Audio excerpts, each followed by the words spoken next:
Good morning everyone. कल तक हमने टाइम एंड वर्क किया, नल टंकी किया और अभी शाम के बैच में नंबर सिस्टम कर रहे हैं। और टाइम एंड वर्क, नल टंकी, उसके बाद जो टॉपिक है आपका वो है टाइम, डिस्टेंस एंड स्पीड है। आज समय, दूरी और चाल करते हैं। इसका सबसे पहले बेसिक कॉन्सेप्ट आज देखेंगे। पहले बेसिक देख लेंगे, उसके बाद जो है प्रॉब्लम पे आएंगे। चलिए देखिए, बेसिक करते हैं। आप देख रहे हैं कि समय है, दूरी है, चाल है, तो ये आया कहाँ से? तो सबसे पहले देखिए आया कहाँ से। तो ये जो है आया आपका मोशन से। मोशन से देखिए, समझिए। मान लिया जाए कि ये कोई बस है, ये आपका कोई बस है, ठीक है। ये आपका कोई बस है, आपका ये चलते चलते यहाँ पे आपका पहुँच गया, ऐसे समझिए। ये कोई बस है, आपका चलते चलते क्या हुआ, आपका यहाँ पे पहुँच गया। ऐसे सिंपल वे में समझिए। ये आपका समय, दूरी और चाल निकल कर के कहाँ से आया? तो मोशन से आया। मोशन माने गति। ऐसे ये टॉपिक जो है फिजिक्स में पढ़ने का है। तो ये बस जो है पहले यहाँ पे था, मोशन करते हुए या गति करते हुए आपका यहाँ पे पहुँच गया। तो देखिए क्या क्या ये किया होगा। पहले इसने जो है यहाँ से यहाँ तक जो है एक डिस्टेंस कवर किया।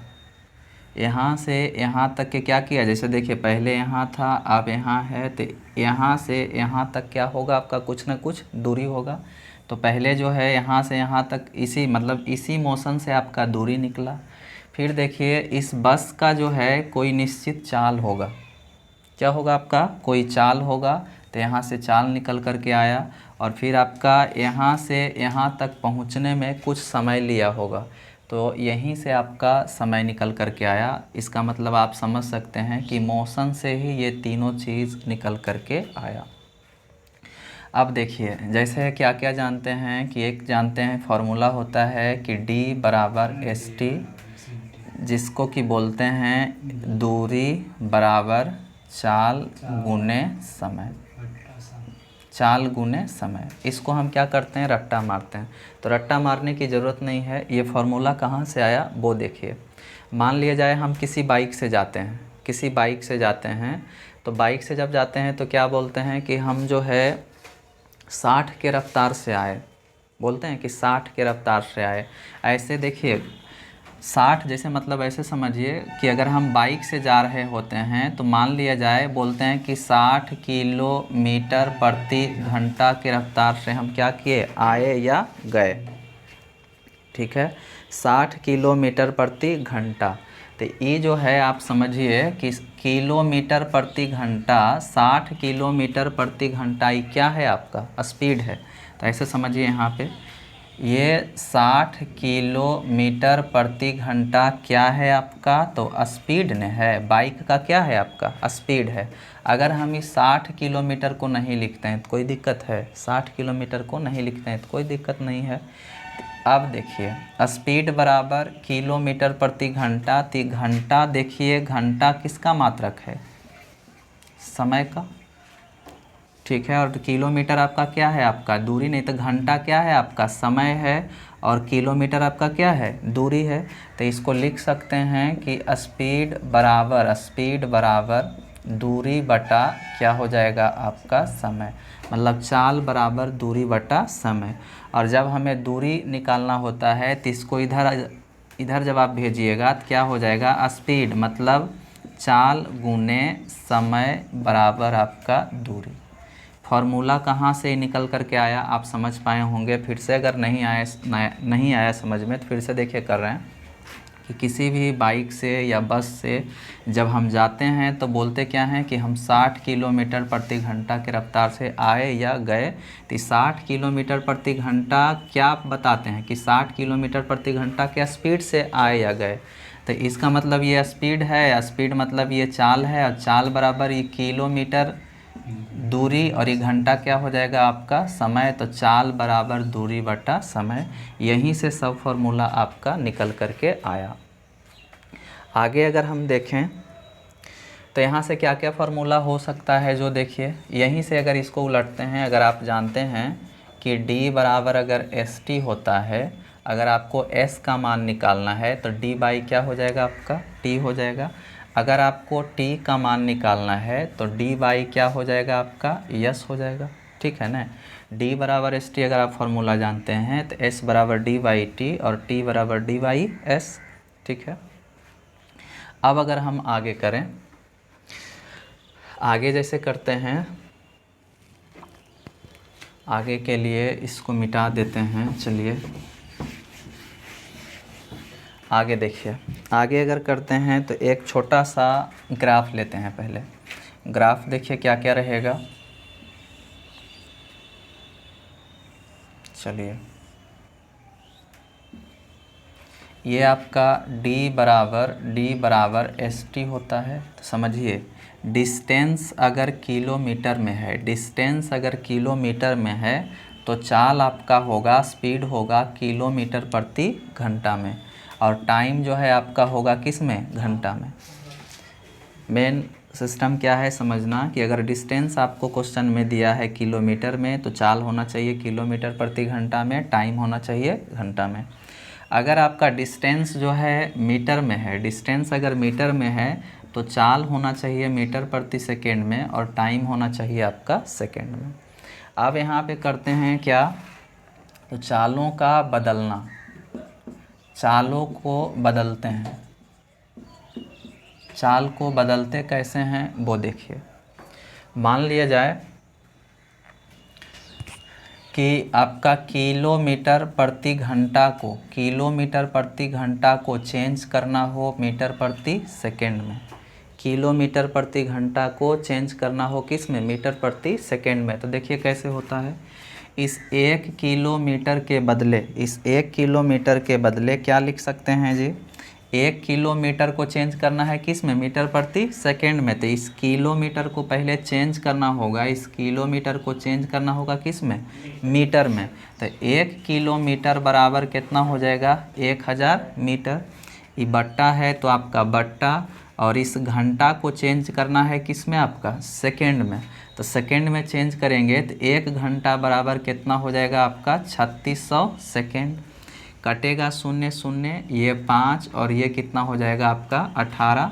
तो इसको आप बोल सकते हैं 5/18 मीटर प्रति सेकेंड। अब समझिए बात, ये 5/18 कहाँ से आया, इसको समझिए। 5/18 कहाँ से आया, तो आपने देखा कि 5/18 कहाँ से आया। सीधा सीधी इसको समझिए, इतना बात आपको याद नहीं रह पाएगा।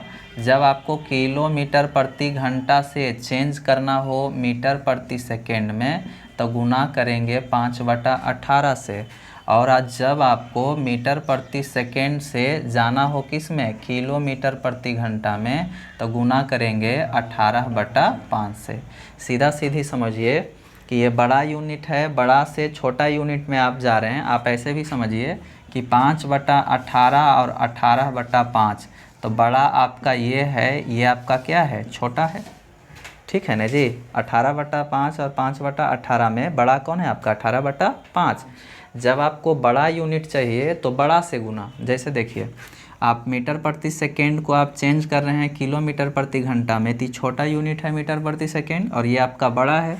तो छोटा से बड़ा में जब जाना चाहते हैं आप तो बड़ा से गुना, और बड़ा से जब छोटा में जाना चाहते हैं तो छोटा से गुना। इतना आप समझ पाए होंगे। और आगे क्या देखें, देखिए अब तक हमने क्या क्या देखा। जैसे चेंज करना भी सीख लेते हैं। यहाँ पे मान लिया जाए कि आपको दे दिया 72 मीटर प्रति सेकेंड, या फिर आपको दे दिया 72 किलोमीटर प्रति घंटा। इसको चेंज करना है मीटर प्रति सेकेंड में, इसको चेंज करना है किस में, मीटर प्रति सेकेंड में। तो 72 को मीटर प्रति सेकेंड छोटा यूनिट है तो छोटा से गुना, छोटा से गुना मैंने 5/18 से, 18 चौक 72 हो जाएगा 20 मीटर प्रति सेकेंड। अब मान लिया जाए कि आपका है, आपका 90 किलोमीटर प्रति घंटा है, इसको चेंज करना है मीटर प्रति सेकेंड में, चेंज करना है किस में, मीटर प्रति सेकेंड में। तो 90 गुने 5/18, ये 8 से 18 × 5 = 90, 5 पचे 25 मीटर प्रति सेकेंड। समझ पा रहे होंगे मेरे समझ पा रहे होंगे इस बात को। चलिए अगर आगे एक और ले लेते हैं, 2 से आप समझ गए होंगे। आप चेंज करते हैं मीटर प्रति सेकेंड को किलोमीटर प्रति घंटा में। सपोज आपको दे दिया कि 20 मीटर प्रति सेकेंड है, इसको आप चेंज करिए किलोमीटर प्रति घंटा में। तो 20 मीटर प्रति सेकेंड को किलोमीटर में तो 18 बटा कितना से 5 से, चूँकि आपको बड़ा यूनिट चाहिए तो बड़ा से गुना क्या हो जाएगा, ये 5 चौका 20, 18 चौक 72 किलोमीटर प्रति घंटा। और अगर मान लिया जाए आपको क्या दे दिया, 25 मीटर प्रति सेकेंड दे दिया और बोला कि आपसे कि किलोमीटर में बदलिए, तो 25 मीटर प्रति सेकेंड को किलोमीटर प्रति घंटा में बदलने के लिए 18 बटा कितना से 5 से, 5 से 5 पचे 25, 18 पचे 90 किलोमीटर प्रति घंटा। आप समझ पाए होंगे कि हम चाल को कैसे कन्वर्ट करते हैं।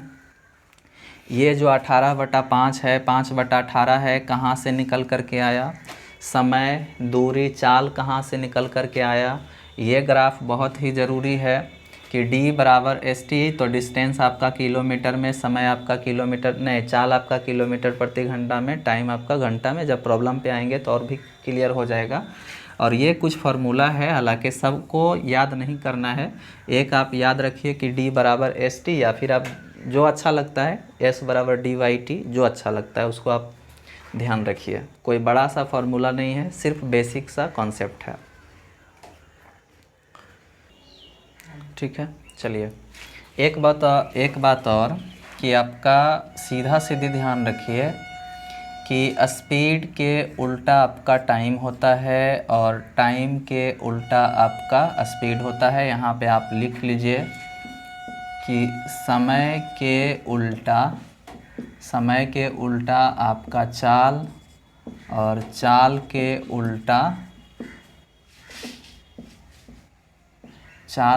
उल्टा जो है आपका समय होता है।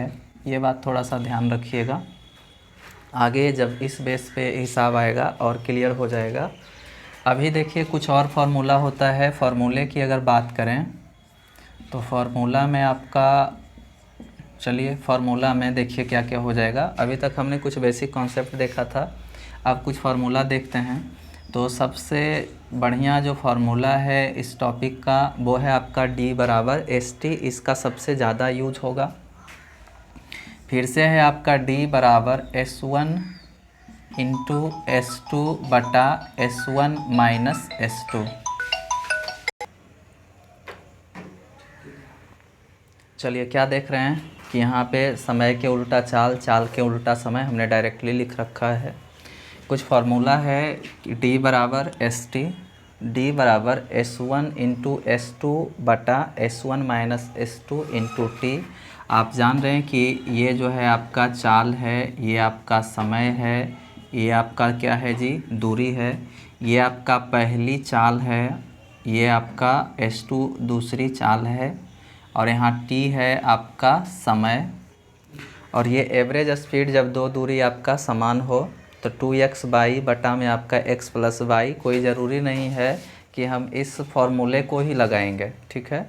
आगे जब आएंगे प्रॉब्लम पे तो फार्मूला और कॉन्सेप्ट दोनों से देख लेंगे कि कैसे दोनों से बनता है।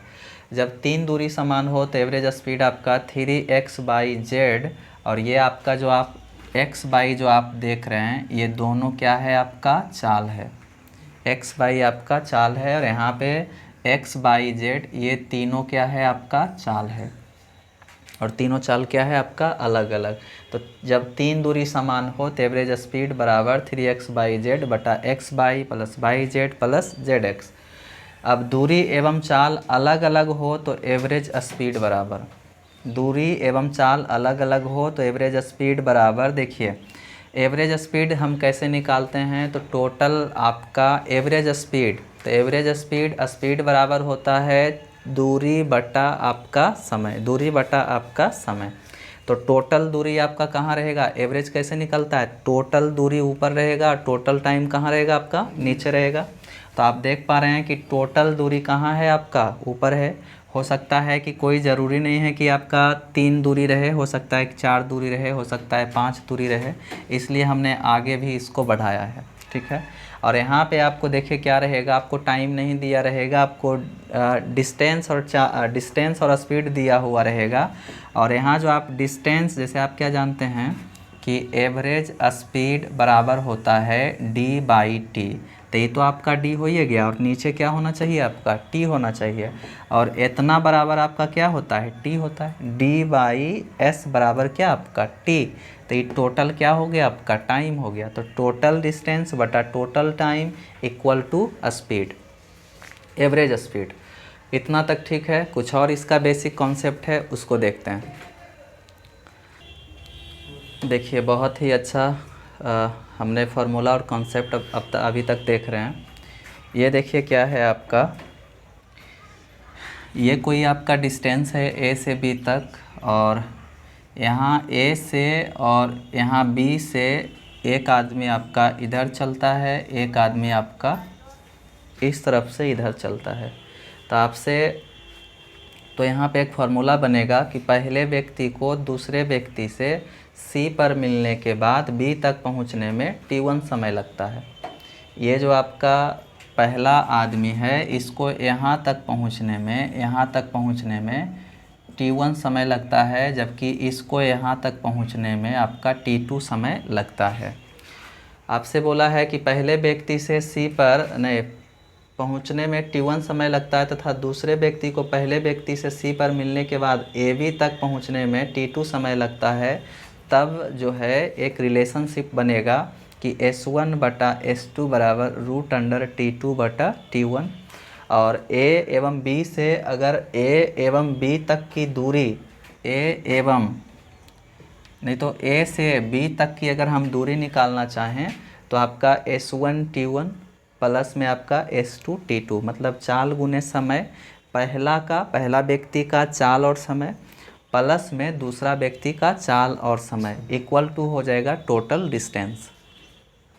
अब देखिए सापेक्ष गतियाँ करते हैं। सापेक्ष गतियाँ क्या है, जैसे मान लिया जाए कि ये आपका एक बस है, पहला बस, और ये आपका दूसरा बस है, ठीक है। ये इधर जा रहा है आपका, ये भी आपका इस तरफ ही जा रहा है। इसका चाल मान लेते हैं कि x किलोमीटर प्रति घंटा है, और इसका मान लेते हैं, बस नहीं मानिए ट्रेन मानिए, ज़्यादा समझ आएगा, ठीक है। इसको भी चलिए ट्रेन मान लेते हैं, कॉन्सेप्ट क्लियर हो जाएगा।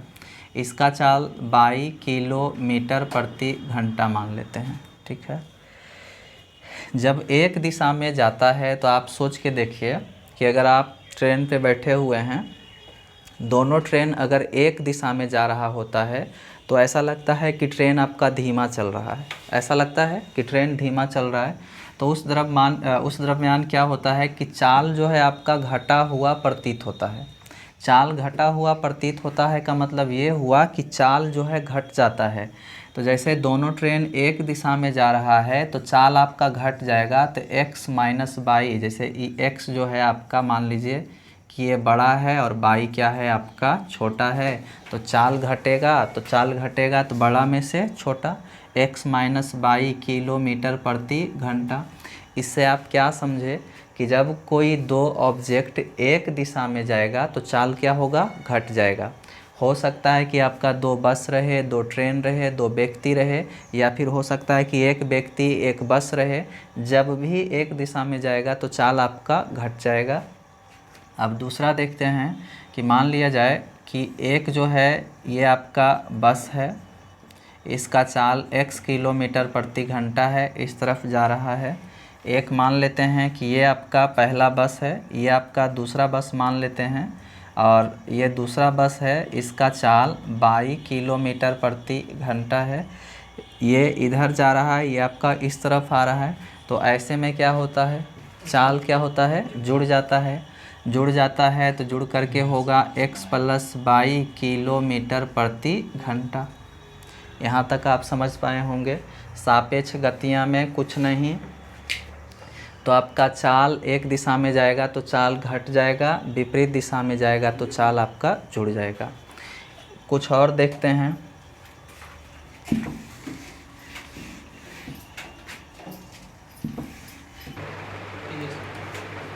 पंखा बंद करिए। देखिए अभी तक हमने कुछ कॉन्सेप्ट देखा, ये रेल आदि से है, ज़्यादा दिमाग नहीं लगाना है, सीधा सीधी समझिए कि जब ट्रेन पोल, खंबा, आदमी, पेड़ को पार करता है तो सिर्फ अपनी लंबाई को पार करता है। इसका मतलब समझिए, एक ट्रेन की लंबाई के सामने एक आदमी जैसे अगर खड़ा है तो उसका जो है लंबाई नाक के बराबर होता है, या अगर पेड़ है तो उसका भी लंबाई नाक के बराबर होता है। तो यही वजह है कि जब ट्रेन पोल, खंबा आदि को जब पार करेगा तो सिर्फ अपनी लंबाई को पार करेगा। बात आ रहा है समझ में? सिर्फ अपनी लंबाई को पार करेगा। और जब ट्रेन प्लेटफॉर्म, पुल, सुरंग, दूसरी रेल आदि को जब पार करे तो ट्रेन और पुल, सुरंग या प्लेटफॉर्म आदि की लंबाई जुड़ जाती है। कहने का मतलब ये हुआ कि ये आपका ट्रेन है, इसकी लंबाई मान लेते हैं कि 100 मीटर है।